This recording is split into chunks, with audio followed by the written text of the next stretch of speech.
Приветствую! Когда я говорю про мои любимые компакт-кассеты, то, конечно же, это модели 1980-х годов. Да потому что они красивые.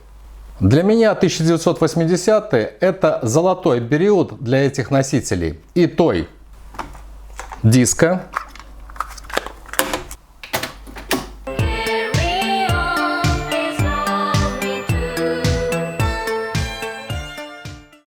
New Wave,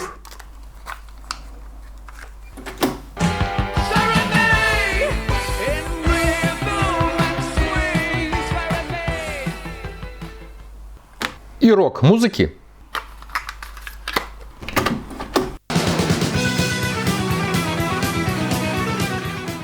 Которую я слушал и записывал на магнитную ленту. Сегодня я познакомлю вас с моими новыми покупками в такой коробке 9 компакт-кассет за 170 американских долларов. Вжих.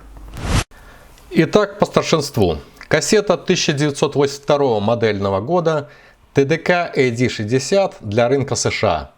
Прекрасный представитель компактных носителей 1980-х. Великолепное оформление обертки в серебристо-голубых красках. Сквозь прозрачное окно на вкладыше указано, что кассета 1982 года оснащена лентой первого типа, изготовленной в Японии, и собрана она в США. Перед вами акустическая динамическая TDK на 60 минут за 19 долларов США. Идем дальше. Fuji DR90 1985 модельного года в упаковке с контрастными красками, которую как бы перепоясывает зелено-красная лента. Как и на прошлой кассете, здесь имеется большое прозрачное окно, через которое можно ознакомиться с дизайном кассеты. Большие фирменные кресты в качестве стопперов. Согласно штрих-кода, кассета Fuji Dynamic Range с лентой первого типа для рынка США и изготовлена она в Республике Корея. Я купил ее за 12 долларов. Ее одногодка – компакт-кассета Fuji FR2 на 90 минут, но с лентой второго типа с формулой Beridox. У нее окно в обертке еще шире, и можно рассмотреть шикарный корпус кассеты в полоску с фольгированной наклейкой. Этот экземпляр изготовлен уже в Японии и опять же для рынка США. Перед вами кассета с запатентованной Fuji феррокобальтовой лентой за 21 доллар США.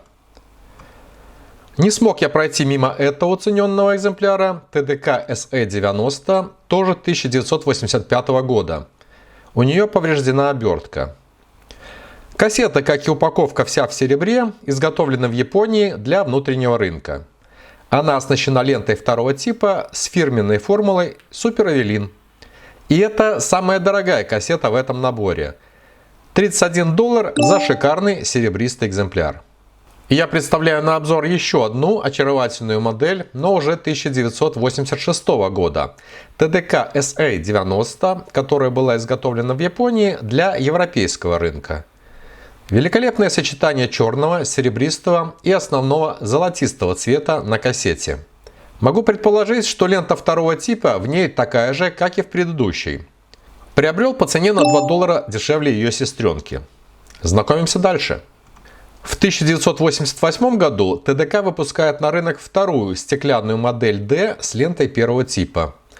Как-то прошли мимо меня обе первые стекляшки TDK D. Решил заполнить этот пробел.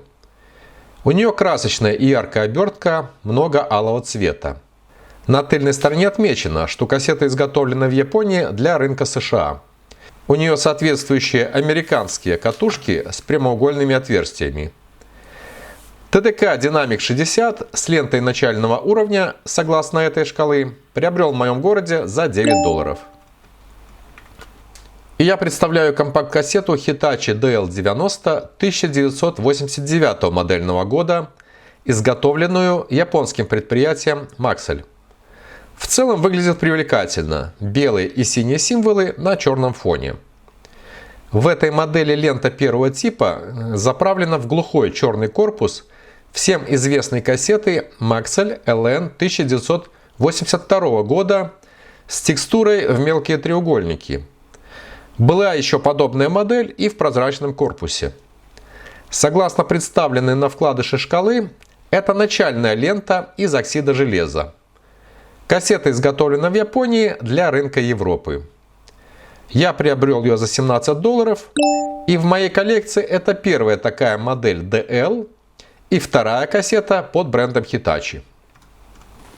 В финале две кассеты Sony, которые завершат этот обзор и соответствующие десятилетия 20 века.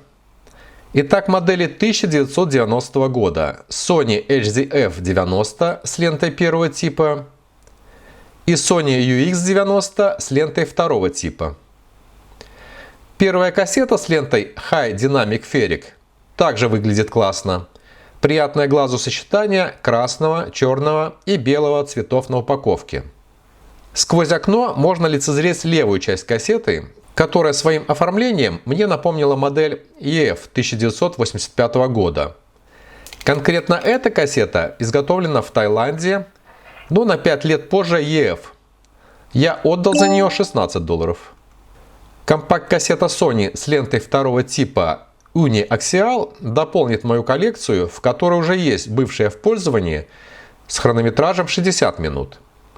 Считаю, что у нее качественная феррокобальтовая лента с фирменной формулой.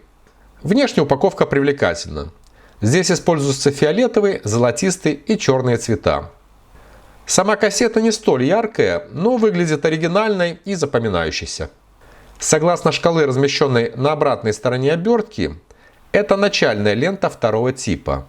А по информации на вкладыше фиолетового цвета, эта кассета собрана в Мексике из компонентов Японии и США и предназначена для рынка последних. Такая модель обошлась мне в $17 США, столько же, как и Hitachi DL90 с лентой первого типа. Ну, таков рынок. Вот такая красота в коллекцию. До встречи в новых видео на канале, где я уже персонально расскажу о каждом экземпляре и запишу музыкальный материал на эти ленты. Оценим, на что годятся данные компакт-кассеты спустя многие десятилетия. А это были модели, вышедшие на рынки Японии, США и Европы с 1982 по 1990 годы. Пока!